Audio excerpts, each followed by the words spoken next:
ab'ekikaaya abegayaza amafuta gano mugasanga awo ku Mirembe stage okuliraana omuzikiti ewa Hajjat Safina. Ab'ekikaaya Kyebando Katale Zooni Kanyanya amafuta mugasanga awo ku Masjidi Ali ku Katale. Osobola n'okubakubira ku ssimu zaabwe 070-5-8-9-9-6 070-95-8-9-9 oba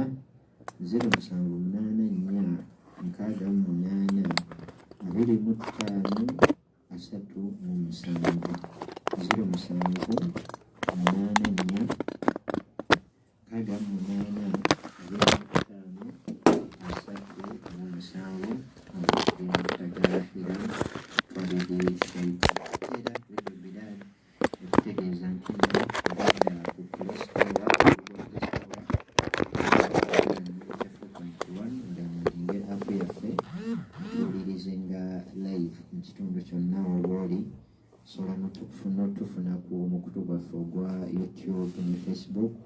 Genda mu Facebook account yo searchinge Radio Bilal 94.1 FM ojjaba okufuna bulungi, oba genda ku website yaffe www.bilalfm.com ojjaba okufuna bulungi biidhinillahi taala. Seka yateredde dda era kabeere nga atubuuzaako biidhinillah ate olwali awo wetujja okuva tusimbule biidhinillah. Naam. Bismillah wassalatu wassalamu ala rasulillahi sallallahu alayhi wasallam. Allahumma ya rabbi shrah li sadri wa yassir li amri wahlul 'uqdatan min lisani yafqahu qawli, amma ba'du. Assalamu alaykum wa rahmatullahi ta'ala wa barakatuh. Wa alaykum assalam wa rahmatullah. Tutandika n'okwebaza Allah subhanahu wa ta'ala nanyini matinda amajjuvu yatukomezaawo olw'essande luno nate okulaba nga tubaako ne kyetujjukanya kukikwataganya n'eddiini yaffe ey'obusiraamu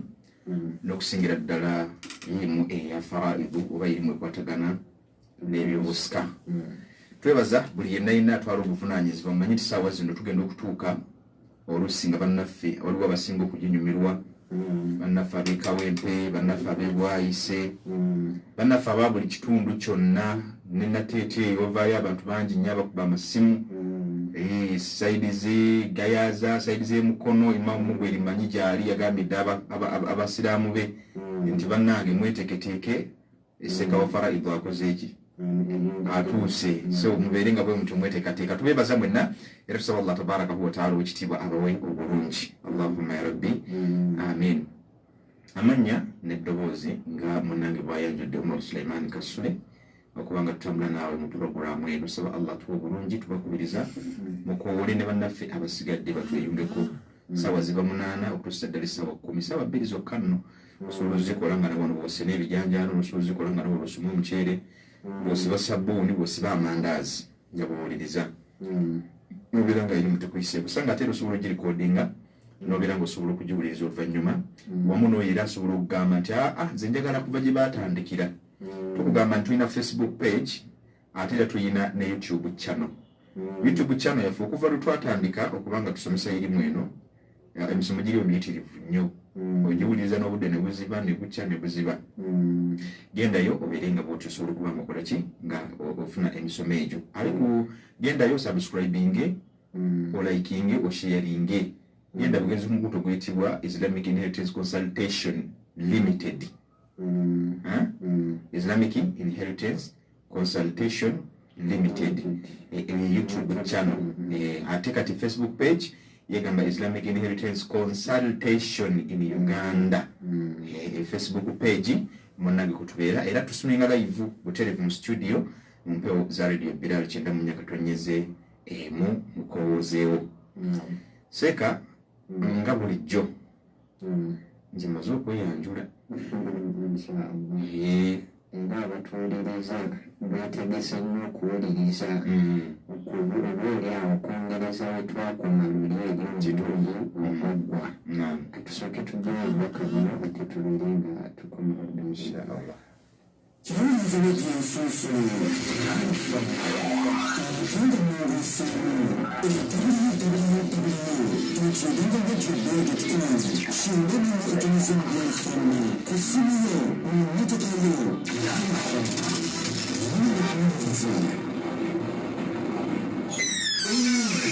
Enyumba yaffe yinyewedde naye ebintu eby'omulembe tugenda kubijjawa. Tugenda mu Escapa Deals Limited balina closets, blankets, bed covers ez'omulembe n'amasooka amalungi okuzaama. Balina ebitanda ebirungi, balina blankets, bed covers eziriko amasooka amalungi, blankets, standard pillows, bed covers, obutimba bw'ensiri, balina towels kosa ne closets ez'omulembe. Basangibwa ku Total Business Center ground floor shop number TBC2 room 5 28, 29 ne 30 opposite Ham Shopping Grounds. Okumanya ebisingawo bakubire ku noti 787 778 37 noti 4 oba noti 7 noti 8 21 87 64 ne noti 7 noti 6 beba naffe aba SK Beddings Limited.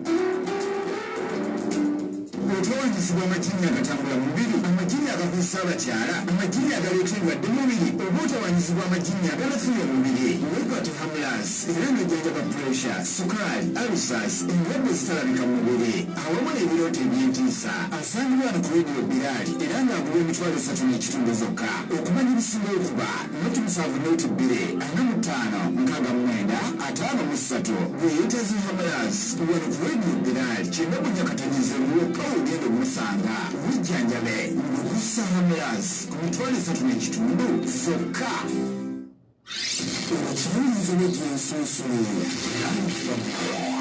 Agenda munguseemu www.agenda.com shinga n'ennyikatanizo mu byafaamu ku ssimu yo mu mmotoka yo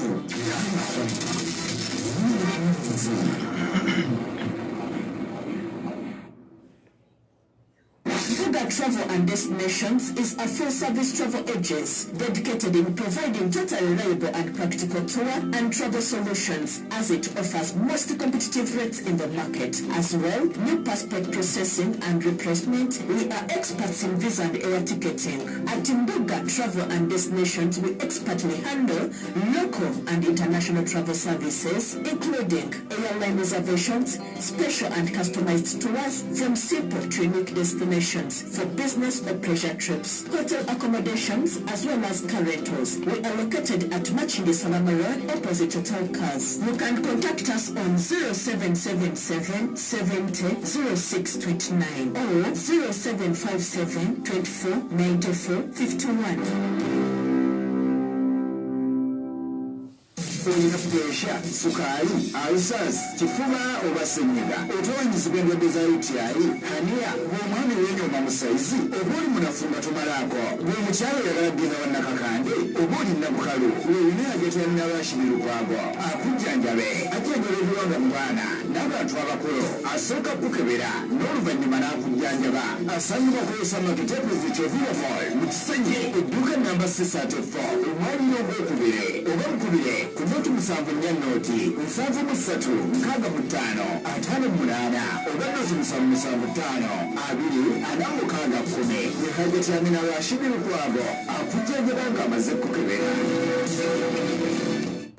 Uganda Tayiwa Health Products Limited ikuletedde ebyokunywa omuli kombucha salad drink akola ku kufumbula emisuwa anyiza obukyafu mu mubiri. Balina ne Tayiwa aloe vera akola ku musujja olusera alongosa omusaayi ayamba n'okusala omutijjo. Ne Tayiwa akuletedde ne Tayiwa pineapple ono nga talaba ku kifuba, ssenyiga, asima n'omutwe ogumma. Ebyokunywa bya Tayiwa byonna byakakasibwa UNBS era temuliritamiiza. Bisangibwa mu maduuka gonna mu ggwanga ne mu kikungu.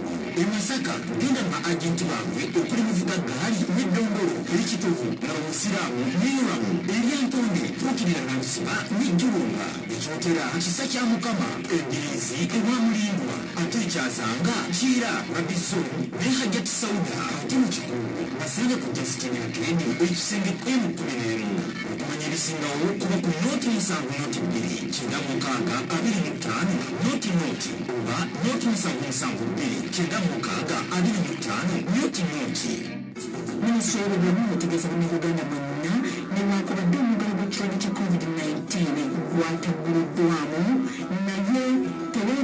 okugoberera amateeka gateekebwawo obutangira ekirwadde kino okusaasaana omulimu okunaba mu ngalo mu sabbuuni buli kadde oba sanitayiza okwambala masiki obulungi weewa akabanga oba tosemberera weewale ebifo by'olukale n'abantu abangi weegemese wekyalina akatyabaga k'amaanyi okufuna ekirwadde kya covid-19 singa tetuteekesa mu nkola biragiro bya minisitule y'obulamu ne gavumenti okutwaliza wamu obubaka buno bukutuusibwako minisitule y'obulamu. Radio Bilal, Kidamu Nikriza Musama, Emunzi Wanatika Gagana Communications Commission. Unachimuzi Radio Sosio, Live from Nintendo Movie Solo, www.nintendo.com, Shindani Organism Bill Family, Kusuyo, Unatakayo, Live from Nintendo. Shukran, Shukran.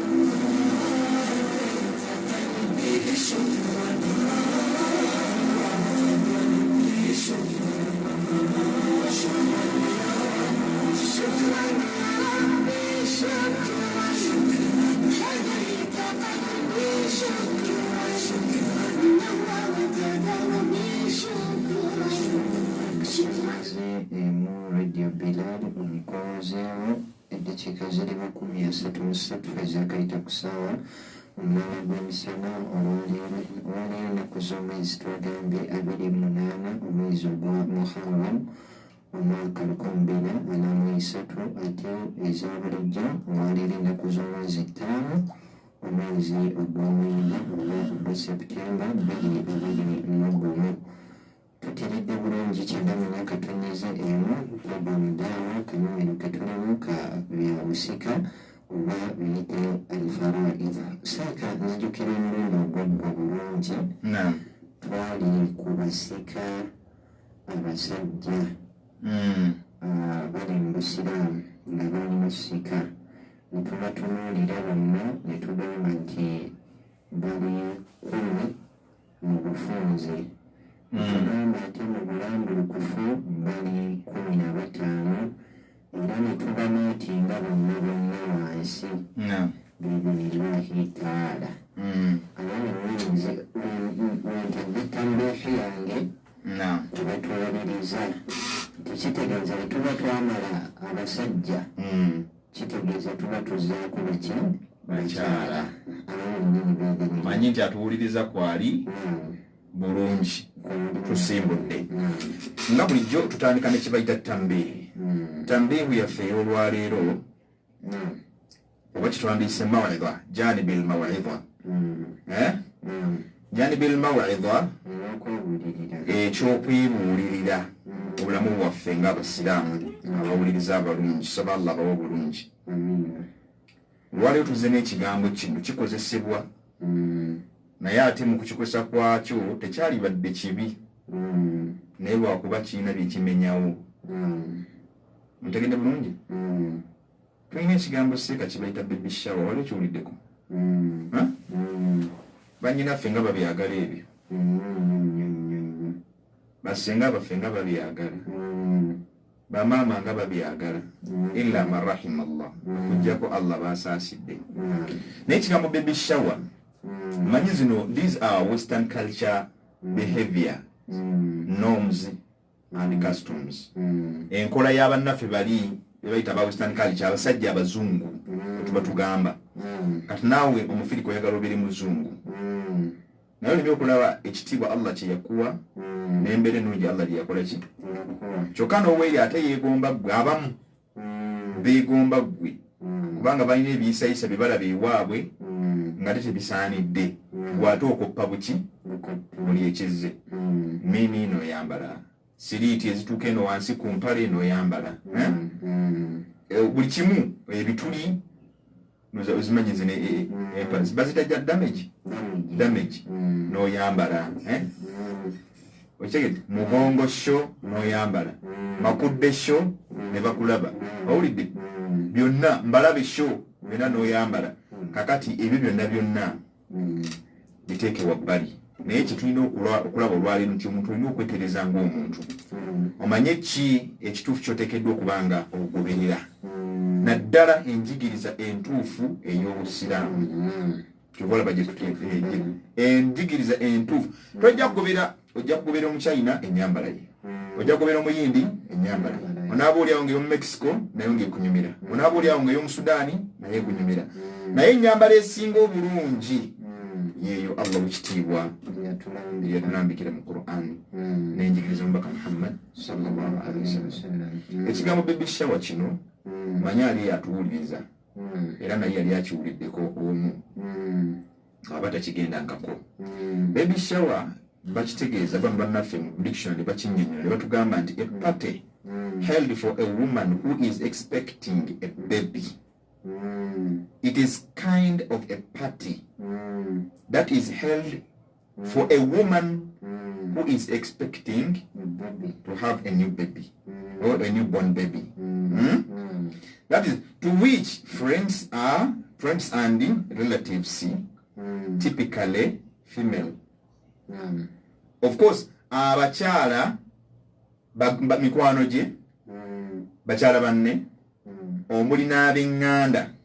omulebe bulungi bring gifts for the child baleeta ebirabo eri omuki naye si bwe kibayita baby shower ampuliriza bw'aba yali apangisizaako nga nze nali ndabye ku kibayita party ku mizigo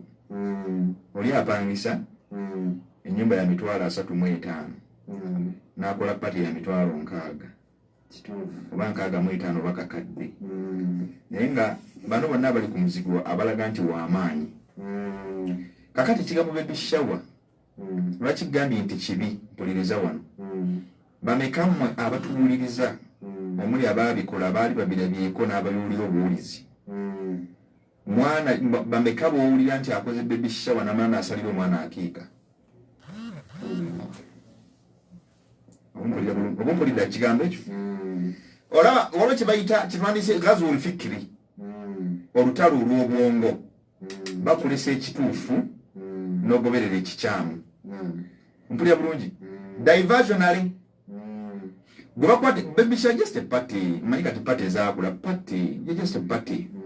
naye party yes party no problem with your party naye parties zemutegeka n'oyoneramu akadde kamu n'ekitundu tuziraba ne ku mativi akabala bagataliiko kuva babiraba simanyi olwo bino biprogrammu anikati simanyi ezibeera okwo ezireetaleeta ebyo pati yabadde waagundi bagirumba eno mukikomera gye yabadde ne bagiraganga bwe yabadde nsava n'agikolera omwana birthday waliwo ne birthday nanyo kanjongereko party is when someone is experiencing a newborn baby but birthday of course nja kikwatako oluvannyuma naye kyendiko kyekya baby shower omuntu mu kifo ekyokubanga ategeka aqiika ey'omwana basuubirwa okuzaalibwa ategekamu baby shower nayononera ku sente miliyoni 2 okisinzira ku muntu level ye naye ng'asembayo okubanga akoze sente entono taka wansi wa mitwalo 5 kubanga abantu bagenda okugira abafumbira n'afumba ennyama n'afumba enki ate nayise mama wange ow'egindi nayise ono ow'egindi tannazaala nno kyenjogera si tukuba nti yazadde omwana ali mu ddwaliro nedda tannazaala wabula she's just expecting tamanyi nti oba ne gwagenda okuzaala agenda kuba mufu oba ntegedde bulungi wabula ate kyalibadde ekirungi singa ate abadde ategeka baby shower gyayita baby shower n'agifulamu ate aqiiqa baada alwilada kyalibadde ahsan wa awla kubanga afunamu empeera mu maaso ga allah kubanga alwaladu yuaqa an 7 omwana asalibwa aqiiqa ku nnaku 7 owulidde gula embuzi ziteeke wali oba endiga oba nte z'oguze oba ngamiya z'oguze nga z'osobodde ziteeke wali sadaqatan lillah linihmati lwalad au ni'mati lbint nga weebaza allah ku lw'omwana gwakuwadde omuwala oba omuki oba omulenzi naye nolaba omuntu nga atawaana ali awadde nadde eri tegeka baby shower naye olumala baby shower n'azaala omwana allah bamusasira n'abeerawo mulamu tayinza kulowooza ku byapiika bangi nnyo abaana baguze naawe ampuliriza omulungi mwannyinaze oba mukyala wange oba muganda wange ampuliriza wenna oba mukadde wange abasinga obungi kummwe temuli basalire. Yes, you can make survey naye ng'ate pate bazibakolera ne baby shower ng'obuli awo bamu bazibakolera. Sisubireyo wa myaka nkaaga kubanga bamukolera baby shower kubanga eyinza okuba baby shower yakajja ow'emyaka 5 awo yali ekyaliko eri mu bazungu nga tennaba kujja wano kusemberasembera nnyo yali ekyaliko walaawala newankubadde nga yazze kati kuba kallama tajidu albinti almunkiha amunkaha omukyalo mwana yenna oba omukyala yenna wasiddwa n'atalowooza ku ebyo okuggyako Allah bw'asaasidde ate ng'asomyeko ne ku ddiini si kuba nti tuteeranga omuntu oba okubetegeera ekyo aba alina kuba ng'agenzi wala nedda ayinza n'okuba ng'atulako mu ddalasa oba ng'abeerako ku leediyo nga bwe tukola ki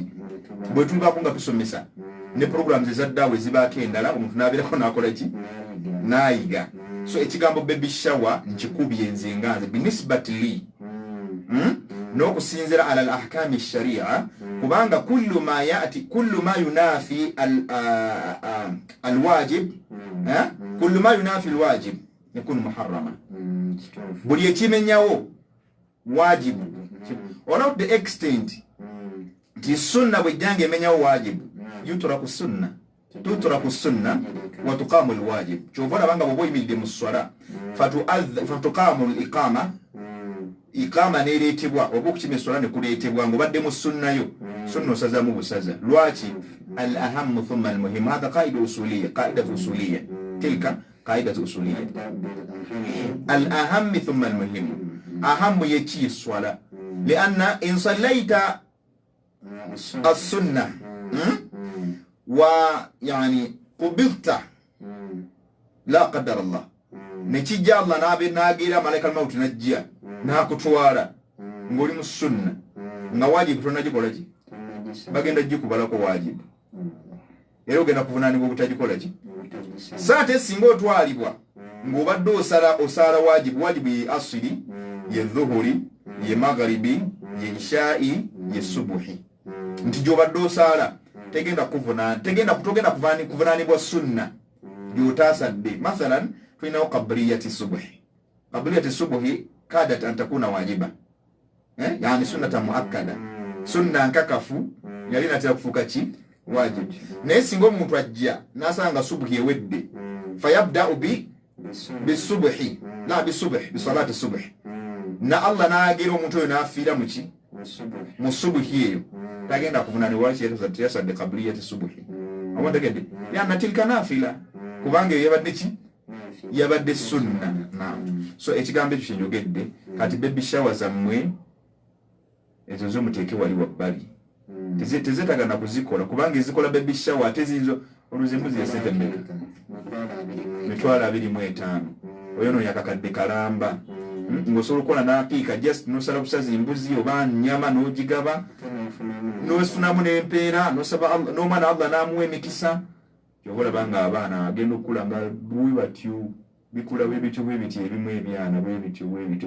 Allah la qaddara Allah tutaasi naye nga omuzadde yavaako oluusi ekyo. So ebyo tubigenderera ennyo. So ensonga ebiseka nze ngimaliriza ebadde janibil maw'idha kwebuulirira ategedde magamba nti al-aqilu yakfihi mashi al-ishara ategeera sigambye nti abatuliza tebategeera eyo njogera y'abawarabu nti omuntu yenna kugamba omutegeevu bamunazaako buki balaza mulaze nti kino n'ategeera ekituufu ekyokugoberera. Tayib tusimbudde ku mulundi ogwasembayo twatunuulira kye bayita obusika obukwatagana ku basajja nga tutunulira abasika bennyini abasajja era abasika abo abasajja balina erinnya lye babawa eddala babayita al-asibuna oba al-asaba min ar-rijal abasajja abasikira ebyobugagga ebitalina kigero twatunira abasajja bonna betwamentioninga ku mulundi ogwaggwa olwali tugenda kusoma abakyala naye buno mulahava oba kano kakulu nnyo tetuyinza kukaleka abasajja betwatunulira begenda okuddamu mentioninge wano ataaliwo asobole okutambula naffe twatunulira eyasookera ddala sheekh okyamujjukira twagamba yali omwana w'omugenzi ne mubeeramu omwana w'omugenzi kitegeeza abamuzzukulu w'omugenzi n'okukka wansi netunulira taata w'omugenzi netunulira jjajja w'omugenzi netunulira nejjajja w'omugenzi omusajja nga omusajja oyo ng'ali ku saidi ya taata kubanga ne ku saidi ya maama oyo jjajja musajja naye ono bagamba jjajja musajja ku saidi yani bagiyita mu luzungu bakiyita patrilineal inheritance or patrilineal lineage nga tugoberera ku saidi y'abasajja kakati ku saidi eyo netutambula tugenda wa ina abasajja n'okudda waggulu mutegedde bulungi al akhu shaqiq owooluganda bwe mugatta maama ne taata netutunula al akhu li abu owooluganda bwe mugatta taata nga maama banjawulo netunula al akhu li ummi muganda okulwa maama nga bwe bamu maama y'omu bataata baki banjawulo kitegeeza muli babika byanjawulo then tutunulira ibn al akhi shaqiq omwana wa muganda oyo nga mwali mugatta taata ne maama kitegeeza gwe twoogerako gwe wafa onansonyiwa okugamba nti omwana wa muganda kitegeeza bwe ngamba nti gwe oba wafa naye tugamba wa in nazala n'okukka omwana wa muganda oba omwana wa mwana wa muganda wo omwana wa mwana wa mwana wa mwana wa muganda wo n'okukka wansi netugamba ibn al akhi li ab omwana wa muganda wo omugatta naye taata nga bamaama banjawulo oyo naye era kyekimu wa in nazala n'okukka al ammu taata omuto n'alyoka ajja mu kifo ekyo kyali kya 10 n'agamba ashaqiq ng'ate taata omuto oyo kubanga obusiraamu bwagenda wala bwatunulira saidi zonna kubanga twagamba muzimu ku nsonga lwaki faraidhi ono yalalikibwa min masalihihi kubanga nti inna mala al insan yantakili ila habbi nnasi ilai emaali omuntu bwafa egenda eri abantu abasinga okumubeera ku mutima wampuliriza wano olwaleero muwala mulenzi musajja mukyala buli yenna awulira tosobola kuŋŋamba nti muganda wo omulenzi oba mwannyoko omuwala bwemuzaaliganwa mu maama omu ne taata omu osobola okumulumirirwa kyekimu ne muganda wo nga mwawula maama nga taata y'omu tekisoboka ne bw'oba okoze otya ne bw'otukakasa otya aba weerimba ekyo allah bwabanga ye kennyini yakitulaga okusinziira ku nteekateeka y'obusika wano naye bwe tulina buyinza tulimba kuba gw'oli muntu ojja kuba otulimbi bulungi ne bw'onaagenda masaka ne bw'onaagenda tosobola kukinywezaawo kakati ne tugenda mu maaso ne tugamba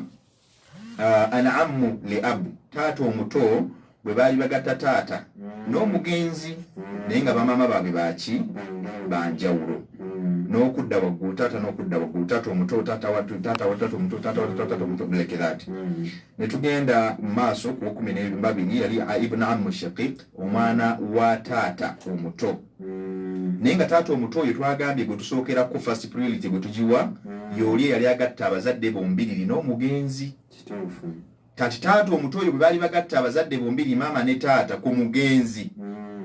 omwana wa taata oyo omuto yasooka okujja bw'abanga waali then bw'abanga taliiwo ne tulyoka tugenda ku mwana wa taata olwo baali batagatta maama bwe baali batagatta taata bwe baali batagatta maama n'omugenzi naye nga taata waabwe y'omu baawula maama olwo omwana n'alyoka akola ki n'alakajja netulyoka tugenda ku azawuju yebba wa mannyoko singa mannyoko aba afudde n'aleka bba kino ne bwekyogera abantu bangi nnyo muli azamanyiza babba babannyinammwe mubabbye manyi nalabako n'omusajja omukulu ku gataliiko enfuufu awo musajja musiraamu mukulu w'amaanyi naye ng'agobaganya mutabani we yafa n'aleka ebyobugagga n'abyeddiza omusajja ayagala bagoba omuntu bamugala agenda afumbirwe ne bamuggyako abaana bamugaye muleeta tugende tubaweerere ate ne bamala kati nolaba ebintu abantu bye bakola butamanya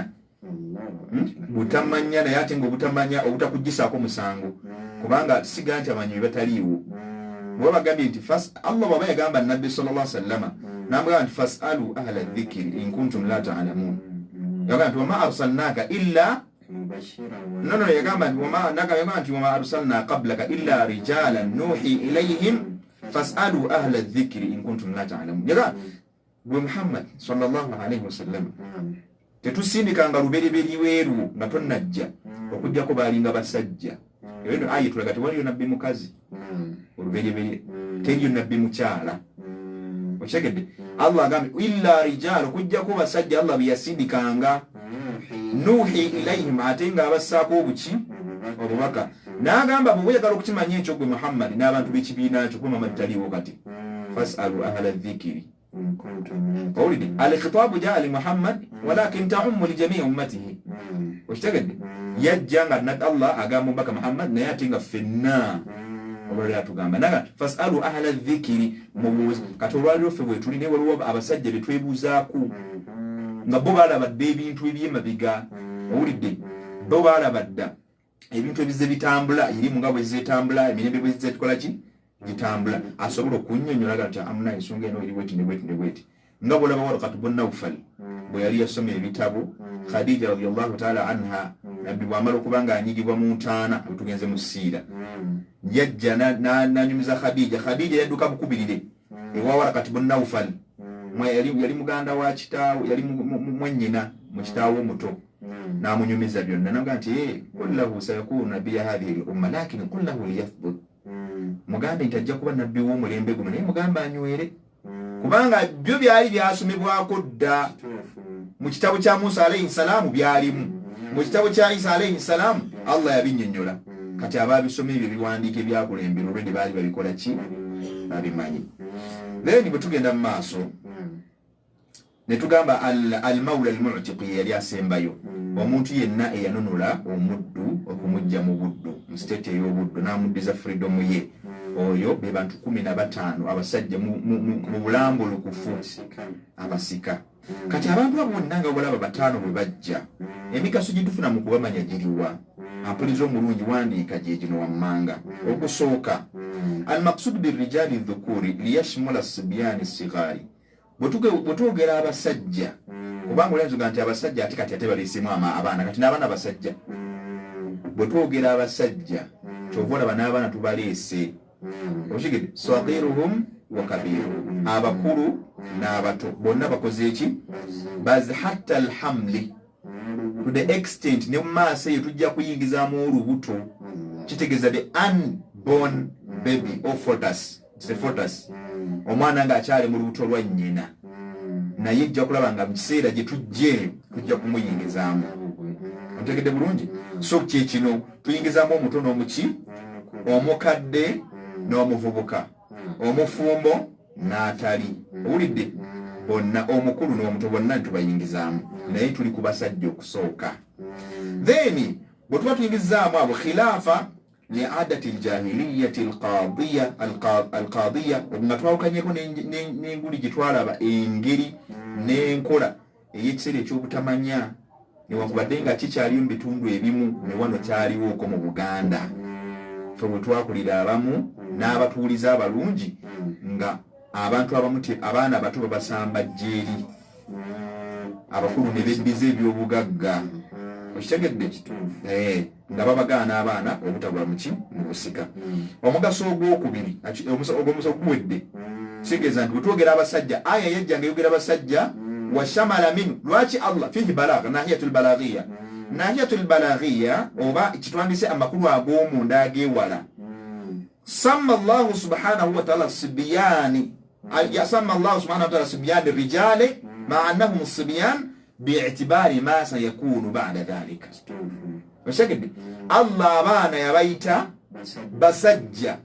naye ate nga bayita nti basajja ng'olwedde baki nga baana naye olwaki likibaliba oluvannyuma nga nabbi bwe bamuyita mayiti innaka mayitun wa innahum mayitun bi'itibari ma sayakunu okusinziira ku kyaliba era yamala n'akiba swala mayitan oshagede wasummiya yatimu yatiman bi'itibari ma sayakunu ntegedde bulungi era no wa bi'itibari ma kaana kaman omwana yayitibwa yatiima oba yayitibwa mulekwa okusinziira ku kyaliba okusinziira ku ekisole kyeyali okusinziira ku kyeyali. Lwaki omukulu bagamba nti naye tumutwalirawo mu siteeti eyo kubanga kyeyali mu buto bwe. Lawukaana sagiran lakaana kadhalika, singa yali muto bwatu bwe yandibadde wahagaza. Ne example ndala nyingi. Faida ey'okubiri, omugaso ogwokubiri agambye nti law furida anna haulai alwaratha min adh-dhukuri ijtama'u fi mas'alatin wahida. Singa tugamba ne tugeza tugamba nti abantu bonna betwogeddeko bali 10 bameka 15 ng'olwo abawulidde nti bonna bakuŋŋaanye basangiddwa nga weebali mu mitendera nga bwe tujogedde, bonna ne basangibwa nga weebali. Etteeka liragira litya? Fala yarithu minhum illa thalatha. Bonna nga bwe balaba bakuŋŋaanya abantu 15, etteeka litugamba tulina kujjamu basatu, ye first priority ge mata, bagayita matabuta. Mata tetwetaaga muti ate ebyabadde bya brown ate byabadde no, mata buta ge twagalamu. Era be bano abasatu abavaamu al-ibn ye mwana w'omugenzi omulenzi oyo yo talina kimuziyiza, ye first priority sooka. Al-abu ne taata w'omugenzi, ompulidde bulungi, omwana w'omugenzi gwalese. Omugenzi ayinza okuba mukyala, omugenzi ayinza okuba musajja, ayinza n'okuba gwampuliriza ggwe nga gwe mugenzi. Kale n'olwekyo tugambye taata w'omugenzi n'omwana w'omugenzi. Singa oba ofudde gwampuliriza n'olekawo omwana omulenzi n'olekawo kitaawo akuzaala abeera jjajja wa mwana wo, the first priority. Then owokusatu ne twongerako bba w'omugenzi. Kitegeeza bafudde abamukyala. Singa masana gajjanga galimu omusajja bba w'omukyala, kitegeeza yafudde abamukyala. Era singa gajjanga galimu omukyala gaba gategeeza nti yafudde musajja. Kategedde first priorities abasatu be bantu basatu mu basajja. Tuli ku basajja, omwana w'omugenzi, taata w'omugenzi ne bba w'omugenzi. Abantu basatu bokka ku sayidi y'abasajja be bakonsidaringibwa okuba nti bafuna ku by'obugagga. Kati katugeze nti omugenzi afudde alese miliyoni 12. Abantu bano basatu be balina okukola ki? Okuzigabana. Ono kitegeeza nti olwokuba taata alina emigabo gye tunaba kusoma gye tujjako mu maaso awo tugenda gitunuulira. Olwokuba taata alina omugabo Allah gwe yamuwa olw'okubaawo kw'omwana guba gwa kimu kya 6. Taata w'omugenzi jjukira olwa bajjajja wa mwana, mpulidde. Ate zawuju ye taata w'omwana, ayinza okuba ye taata we oba siteepu taata. Mpulidde bulungi nga sisita yagenda okufa ng'omwana ono olwedi yali ya muzaala wa Sulaimaani naye ate ng'afiiridde wa Muhammadi. Mpulidde ono omwana aba agenda kufuna ebyobugagga bya nnyina nga tugjeeko ebya kitaawo oyo ye bbawaani wa nnyina. Bba wa nnyina agenda kufuna kyenkana ki? Agenda kufuna kimu kyakuna. Mpulidde bulungi. Kati kimu kyakuna kya 12 ze miliyoni zimmeka? 3. Kubanga 3 mirundi 4 ze 12 si bwe kiri. Kati kimu kyakuna kya 12 ze ki? A quarter of 12. It is what? It is 6. No, it is 3. A quarter of 12. It is 3. Then a sudus, that is a 60th of 12. That is 2 million is 2. Kitegeeza tujjako million is 5 zetuwa bali taata 2 ye jjajja w'omwana. Ate bba w'omugenzi kitegeeza ye natumwa million 3 zonna ezisigaddewo za mwana oyo. That is nga basajja be baliwo. Saagala atuwuliriza bule. Wano tetunayingizaawo bakyala. Tuli ku basajja nti be basangiddwa nga be baliwo bokka. Faida ey'okubiri gye tufunamu yakusatu agambye nti maada haulai dhukur, singa tuba tujjeeko abo abasajja singa tuba twawudde oba kutugambye nti abatali abo betwogedde maada haulai dhukur min alqarabati almayit, abo betuleese bokka abasajja 10 n'abameka? 15. Katugambe kali anyway basuka tobe 15. Okulide bulungi mwaba mfune mali talina kigero. Abo singa bonna bera basangiddwawo, abasigadde bonna baba bagenda mbayita badawil arhami, ab'eŋŋanda abasigadde. abenganda relatives mpulidde bulungi oba abasajja bali bonna bwe tuwogedde bali bonna 15 abatwalibwa okuba nti mwe tulonda abasika bwe yenna buli atali mwabo nga musajja abatwalibwa mu dhawil arham be baliwa be bantu ab'enganda be mulinako akasaayi nti tulinako akasaayi kajja katya waliwo nabaana either nabaana nga waliwo enkwatagana mu nabaana awo kikoma nabaana bagiyita rahmi abakwatagana mu buzaaliranwa kyekyo so nolwekyo abo babeera basigadde mu banganda abasigadde abalala ngaabwe tetusobola kubanonoozaayo nga bano 15 webali tebakikulimba tewaliwe bayinza kuyingira tewali mukwesese wadde nti bazze kubusika no ekisoboka so kyekyo bwebasobola okujja mu mbeera efaanako bwetyo egundi faida esembayo ku saidi y'abasajja tugende ku bakyala faida esomeraga nti singa omusajja mubali 15 nebitugambye afa singa omusajja omu akola ki afa naaba nga afudde n'alekawo bonna abasikaabe baani abateekeddwa okumusikira mpudde bulungi wali tutunuulidde abasika 15 baani abajjibwamu mu busika ne bavuka abasika tujjamu 3 naye kati kize ne kisangibwa nti singa bano abasajja 15 mpulidde bafudde be baliwa bibana abasajja kusaidiyo ku lineage y'omusajja singa baba waliwo afudde ani ateekeddwa baani luteekeddwa okuleetanga abasika asookera ddala ye mwana gwazaala oba okubiri ekitaawe amuzaala abo kasita babeerawo basigadde tutawaananga kuba maganduula abo babiri kasita babaawo biggu by'amaanyi no bagiyita babul hajib mwe tuli mwe tuzaddira owulidde abo exactly tutunula mu bantu abaliwo ku sayidi eno y'ekisajja nga mulimu bano babiri wamma taata amuzaala bwazaala omwana w'omugenzi netufuna ne taata we w'omugenzi bano abalala toleeta abasigadde bonna kakica tetwetaaga kituufu ddala tetwetaaga byangu nnyo si bizibu kumanya Luganda bwe lutambula abantu tebaagala kubala bafundikira mu makooti tebaagala kubala ekyokubiri baagala nnyo ebyenfuna ekyokusatu babbi sikirumamu ekisookera ddala baagala nnyo ebyenfuna ekyokusatu tebamanyi kubibala ekyokubiri tebamanyi kubibala ekyokuna babbi ekyokusatu kyakuna batomye eri mulezi waabwe Allah inna al-insana batomi eri omulezi waabwe Allah kubanga singa badde si batomi buli muntu yali badde tayinza kukuba amateeka ga sharia butamulamula kubanga egasinga obwangu tewali nakwetolola wadde very simple and clear naye olwokuba oli ayagala emmoloka zonna ez'omufuzi muddire kyobola banga addukira mu kooti n'agujubana naye nga emmoloka avuga egi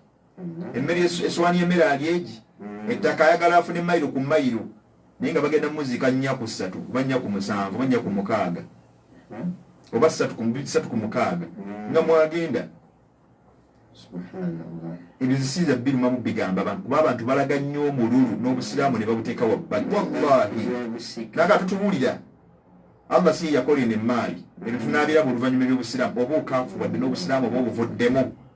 kubanga yennyonyola emaali eno ye Allah suratu nisa aya zonna twaziba okuva ku aya esookera ddala ya 11 eyokubiri ya 12 endala ya 13 endala ya 16 mu meka 16 surat Maida n'endala eri mu suratu al-Anfal aya ya 3 ezo aya ekitiibwa Allah yazinnyonnyola zijjudde obusika ne hadithi endala zigebererako naye olimba musomera naga nti ezo hadithi toliita seega tugende mu kooti olabye faddala hukuma hukumu dunya an hukumi llah asinzizza okulamula kw'omuntu ekitonde okulamula kw'ekitiibwa Allah oli azaamanya ng'obugenda budda wange okkiridde mu ntaana omanyi wagamba kambalina abashariya tulabe bwe banaagaba ng'oli binaaba tebivuddeyo bulungi nga bwe mbyagala nagenda mukola ekyekyo muyinza okujja ne mutemaatema bulungi nga nti kakati nno Fatuma olinako emaali bwe buti muzima mmotoka 10 nti Fatuma alinako emmoloka emu alinako n'emizigo 3 ne 1 kati olwokuba yalaba nti baawo ageze bingi naga nti munseera mutya tugende mu kooti naye ne kooti yogenze kuyaa ku nsi naye neyokuyamba nga teyesinga obuzibu bwogenze kuyaa ku nsi oli gyasobola n'okugulirira n'ateekayo ssente ne bamuyisaawo nga bw'ayagala nze neewunya omusajja omu musajja ali musajja muwarabu yukaalu omu ku baddu yamubba essente yali amuwadde pulojekiti akole namugamba ngenda ku emitwalo gya $2 nasooka amuwaako ogumu ekitundu namugambe 5,000 njazze kuleetera enkya naye omuddu agenda okukomawo bwe bamuwa omutwalo gumu n'ekitundu ogw'olwaleero n'agamba ono simulabanga busiru kale tayinza kunsangawo wano awompese nadduka yali Dubai bwadduka bano banne byali awangali nabo byeyanyumirizaako baba bali awo omuwarabu akomyewo bwe banyumiza naye n'ababuuza nti abange oli alibiddawa namugamba nti amazima amatuufu bagamba tumulimbe nti walinako walaze nagamba nti twabadde n'endagaano naye era nemuwakola deposit mbadde ndese balance agenda amaliriza omuki omulimu naga nti amazima amatuufu mukadde waffe oli yadduse kasita bamuwadde sente ate bwogamba nti gundi yadduse kiba kitegeeza ki yakubbye omuwarabu naga nti kale mwebale kungulira mazima zino 5,000 nzibawadde dola 5,000 zino nzibawadde naye adduse aziruse wano nti nenge nga kiyama wagenda kuba wafunda adduse katikati saawa zinadduse naye ate kukiyama bulimu agenda kuba alengera munne ngowe Kampala omulengera owe Bwayise omulengera owe Mukono nga ne Mukono tomanyi wa we yali buli kimu nga Allah tabaraka wa taala ensi egikyusakyusa ddanga bw'ayagala mpulidde bulungi kakati ensonga ezo kitegeeza nti bwemu weeteketeeke okimanyi nti olunaku lwa kiyama lulusinga obuzibu bw'oba olyanga weyagala bulamu bwansi buno olwo Allah bwatugamba nti mataaul hayati dunia bwakweyagalamu bweyagazi lutemya lwaliiso kaseera ng'omusinkanye tutereze emirimu gyaffe ampuliza omulungi akkiriza ate tubeere nga tutambula n'omusomo ogw'abakyala abasika mu busika obw'eddiini eby'obusiraamu enkuba yo emanyi nti mwabamu kubali eyo erabika etonnye etandise kati abali eyo nkakasi enkuba etandise naye simanyi oba bawulira naye nga insha Allah osobola okulikodinga nosobola okuba nga toyinza okutuwuliriza ayagala okutulaba oyinza okutulaba direct ku Facebook tubaako era ne video zijja kubaako insha Allah ogoberera page eyitibwa Islamic Inheritance Consultation in Uganda oba sekyo n'ogenda ku YouTube nosaamu era tubakubiriza musubscribing ate musaasaanye waliwo ebitakwetaaga gamba nti saasaanya kubanga ino irimu neba okwata mukasi kale kapesa ka share mpeera zokola ki buli anaakalaba nga guwa kasheya linzi mpeera ngaokola ki ng'oyoola genda bugenzi ku YouTube channel eyitibwa Islamic Inheritance Consultation Limited Islamic Inheritance Consultation Limited YouTube channel subscribing eko osobola okubanga ate munnange nakadde osobola okukasaayo butere buli yonna video ebeeteereddwayo oba omusomo gonna oguba gugenzeeko osobola okubanga obanyulwa nabwo ng'ofunye notification ku ssimu yo insha Allah mukkirize okomentinga tubukkiriza bannange osobola okugenda ku video n'ogiraba n'okomentinga comments obukozi kutubeerako live era tubeerako tusobola okola nti gundi yakomentinze ku video bweti ne bweti oba n'abuuza ekibuuzo tomanya Allah notification zidda Allah ayinza okusobozesa ntukuddamu ekibuuzo kyo seeka awo nga nze mmazeewo abasajja bomba ku chapter closed abasika abasajja mu busiraamu kati oba netwolekera ku saidi y'abakyala abakyala abasika naddala betwogerako munange nabo bibano wammanga alwarithatu minan nisai abasika mu bakyala agaye alwarithatu minan nisai bil ijma'i abakyala abegattibwako oba abakakasibwa okuva eri abamanyi sabolo ala sabili ijmali bali 7 okusinzira ku kwegatta kw'abamanyi naye nga mu bufunze okwegatta kw'abamanyi okw'obufunze baba bakuŋŋanyiza mu bakyala 7 wa 10 ala sabili lbasti wattafsiri naye baba tuusa ne baweza ku muwendo gw'abakyala 10 oluvannyuma lw'okunnyonnyola ne bataggulula era nga nakyo bakigwattako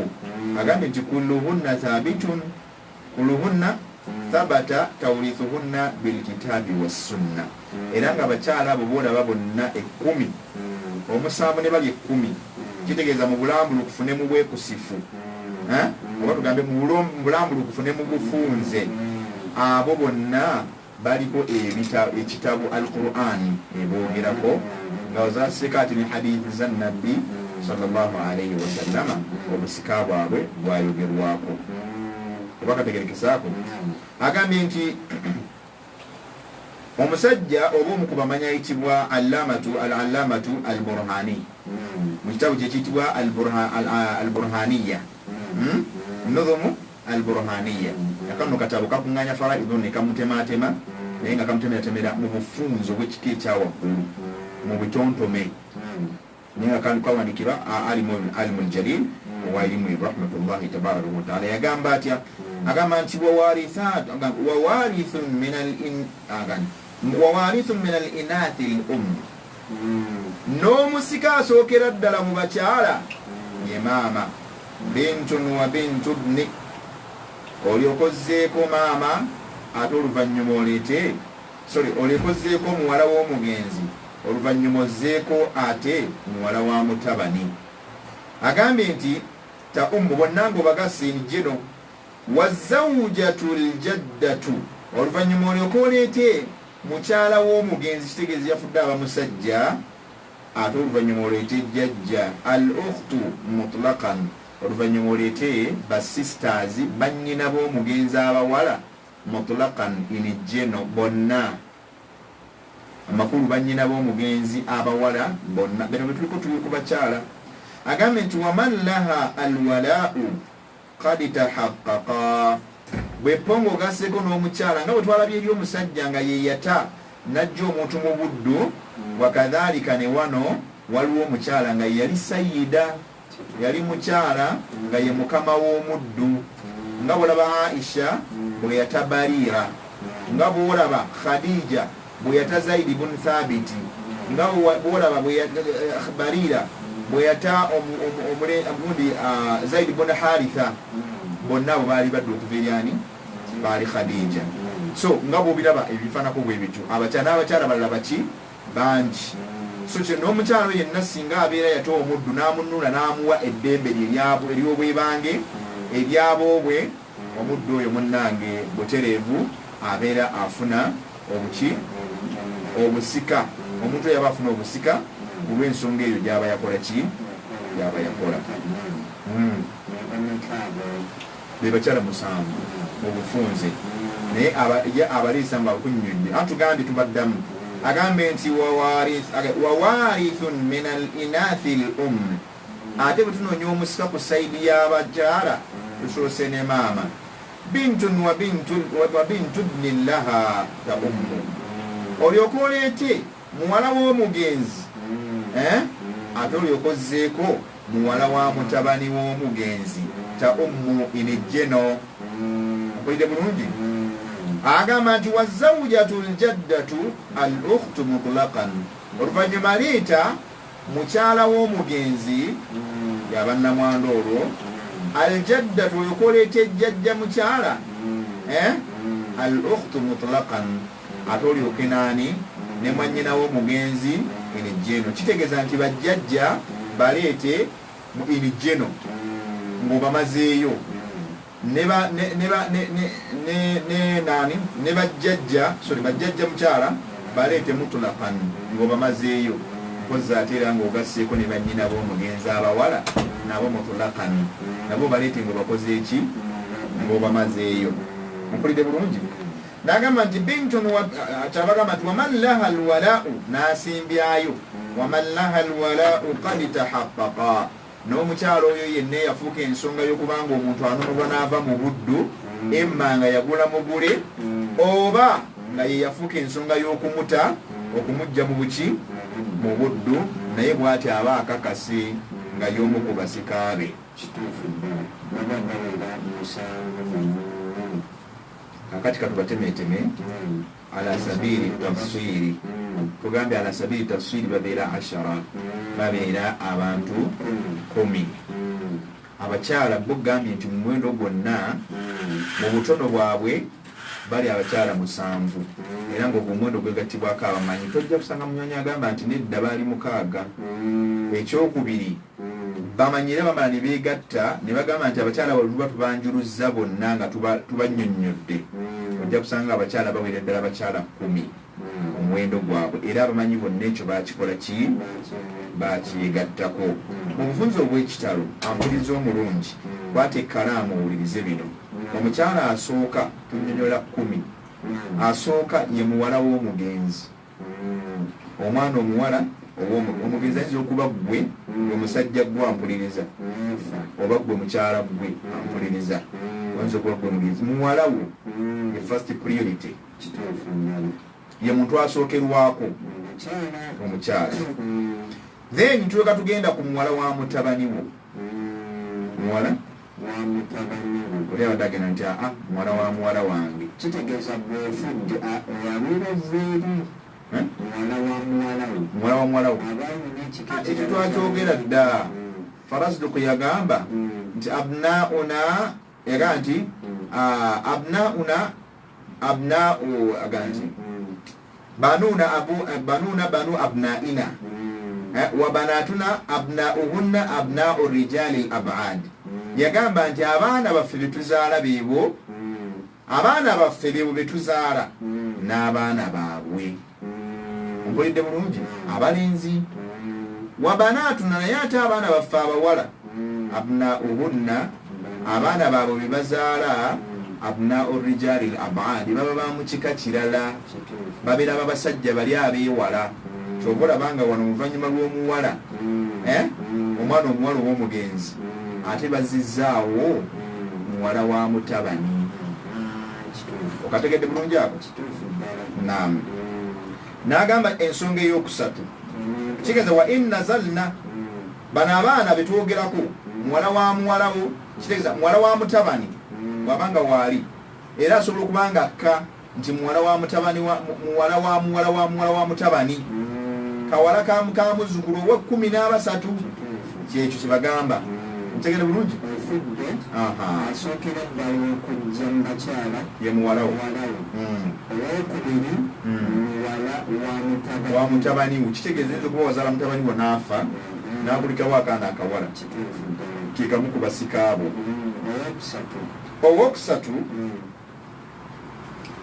Owokusatu ye al ummu ye maama. Maama azze mu kifo kyakusatu.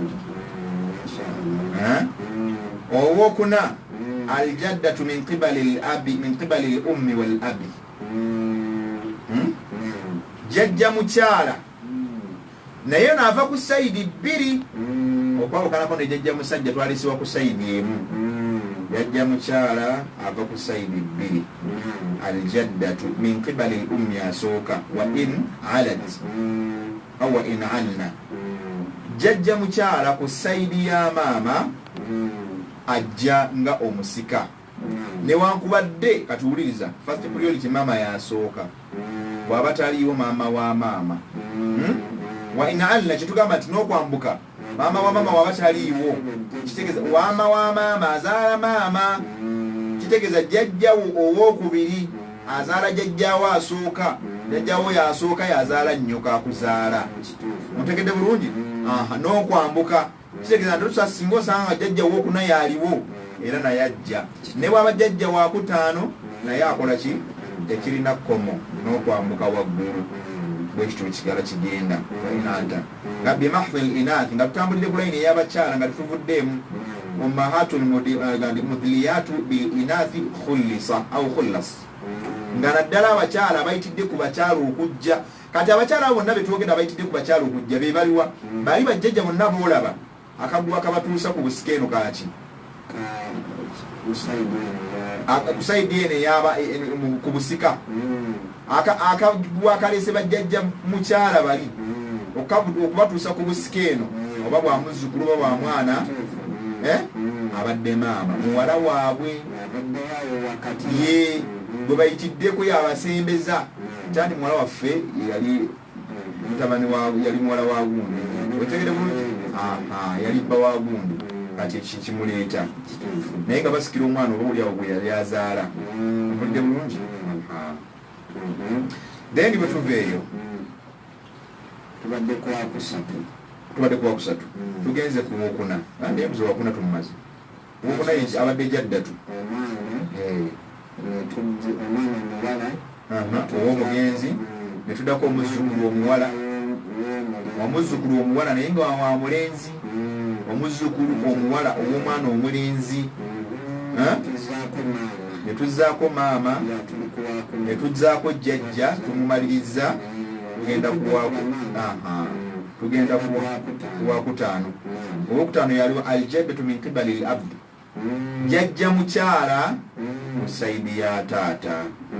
abo benkanankananire mukyala mu saidi ya maama wabula jjajja mukyala ku saidi ya maama asingako ku jjajja mukyala ku saidi ya taata enkizo ojja kirabira wano jjajja mukyala ku saidi ya maama ayina enkizo nnene nnyo ekiri ku maama naye ate oli agira ku taata ndowooza kiraba enjawulo weeri so kyava agamba tumutegedde maama jjajja mukyala n'okudda waggulu naye bwekityo bwe kiri nga mutulayo ku kajegeri ka maama bwe katambula ne tugenda ku w'omukaaga al ukhtu shaqiqa mwannyina oba muganda w'omugenzi yafudde omugenzi yabadde mukyala omugenzi yafudde nga mukyala oba nga yafudde nga musajja mwannyina omuwala omuwala wabanga yafudde muganda we muwala munne obanga mwannyina omulenzi omukyalo oyo nga baali bagatta taata ne maama n'omugenzi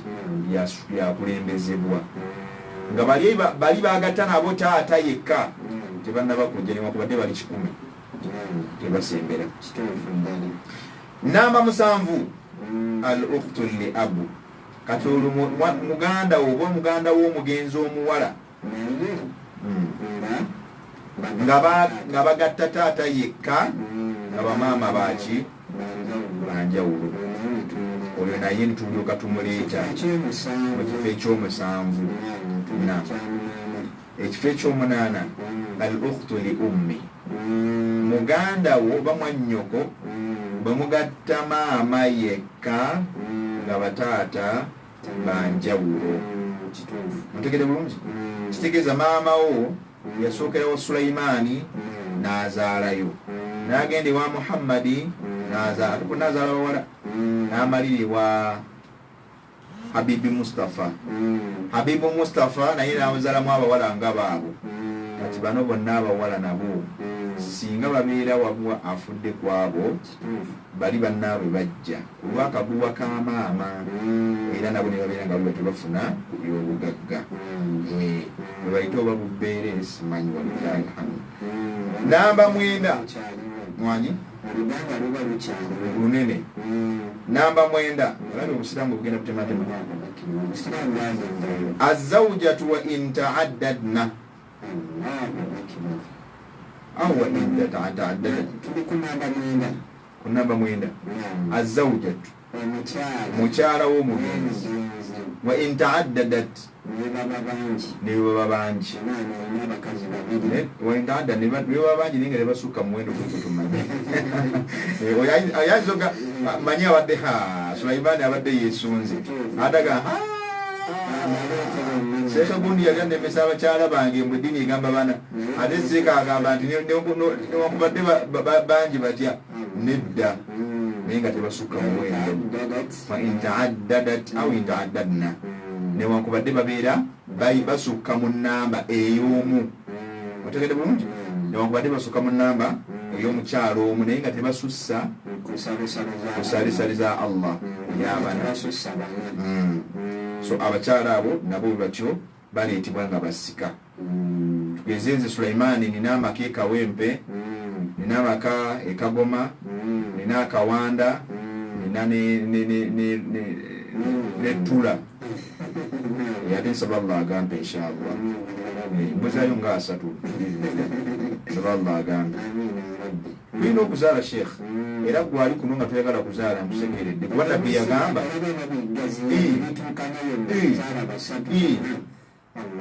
bwe bukulu obwo kakati namba 10 ate oyo tumumanyi ali direct gwe bayitaani almu'tiqatu ye mukyalo oli gwe tugambye yanunula omuddu kubanga twatunula ekyafaayo omukyala ayitibwa Barira yali mukyala muzaana eri Khadija naye Khadija bwe yagala okuta omukyalo oyo abantu jaa aluha abantu be bajja eri Khadija fa aradu an yashtaritu ila rasulillah wa an takuna walaiha lahum ne basaba obusika obusika bwa mukyala Barira bubeere nga buddira abaki ab'eŋŋanda zaabwe ab'eŋŋanda ze mpulidde nabbi n'agamba la nedda tesobola kukyuka ennama alwala liman ataqa obununuzi oba obusika oba obununuzi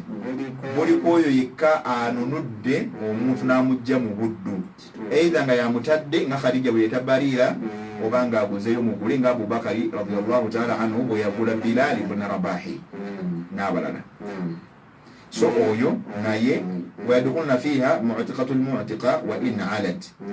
إذا تيجي من معتقة المعتقة وإن علت ومعتقة المعتقة ياليوا وبا معتق المعتق kakati kiyinza okuba bwekiti mathalan omuntu ono osobola okuba nga nze waliko omuddu gyendi ne bukeesa ekya nenkuba obwa hurru naawe oba oli awo n'ofuna omuddu mpulya bulungi naawe n'omuta olulidde kati gwobeera mu'tiku dhalika al-abdu naye ate nze ana mu'tikuka mpulidde bulungi nze nakuta naye ate naawe olina gwe wakola ki singa oba ofudde nga tewali musika mulala nga nze wendi eyakuta emaali y'oli ngitwala obwe busiraamu exactly from the beginning معتق المعتق أو معتق المعتقة هكذا وبسلام بوي بوتيو embera y'obudde bwetyo bwetukolaki butamanya omusajja omu ku bamanyi seeka dakika zigenzi naye situjja kumalayo omusomo guno kuba tusigazayo fawaida tujja ziraba next Sunday naye nkibadde nyawula okukomekereza nakyo Imam Maliki rahmatullahi alayhi walahum jamia yagamba nti ma naqastu jahilan illa ghalaban yagamba nti sagenako mujadala kitegeeza okukompitinga oba okukayana mu masalati ma nga kukayana naye tamanyi ng'ate gweolinako kyomanyi owulidde yagamba nti zisakayananga na muntu atamanyi namulekanga n'asinga yansinganga kati namusingira mu butamanyabwe kati ekyo kyewalanga nnyo kibi tuganiranga mu kyotamanyi tula wansi okole ki qul hal yastawi alladhina ya'lamuna katika ensembyayo ssebo abaagala okusoma idaadi oba primary bajja kutukubira ku ssimu 0728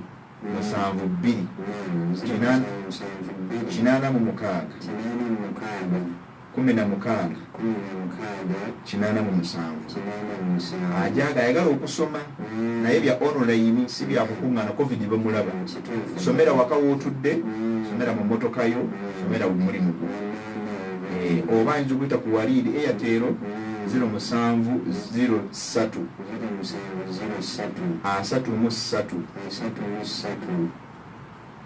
79 98